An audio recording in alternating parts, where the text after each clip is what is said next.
প্রতিদিন আমরা একটা করে হজ আর একটা করে উমরা করতে পারি। প্রতিদিন একটা করে হজ একটা করে উমরা করা সম্ভব। বলতে পারেন ভাই কিভাবে? এই হাদিসটা আল্লাহর নবী মুহাম্মদ সাল্লাল্লাহু আলাইহি ওয়াসাল্লাম বলেছেন, আমি এবারও সবগুলো বলতে গেলে অনেক সময় যাবে, খুব সংক্ষিপ্ত করে বলছি। যে ব্যক্তি ফজরের নামাজ জামাতের সাথে পড়ে, বলেন আমার সাথে, যে ব্যক্তি ফজরের নামাজ জামাতের সাথে পড়ে, এরপর সালাম ফিরানোর পরে ওই জায়গায় বসে থাকে, সালাম ফিরানোর পর ওখানেই বসে থাকে, বসে বসে আল্লাহ পাকের জিকির আজগার তাসবিহ তাহলিল করতে থাকে।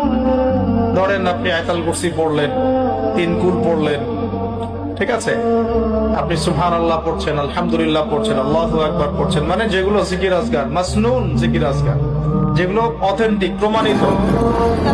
প্রয়োজনে বসে কোরআন তেলাওয়াত করবেন, কিছুক্ষণ আল্লাহর কাছে দোয়া করবেন, এভাবেও হতে পারে।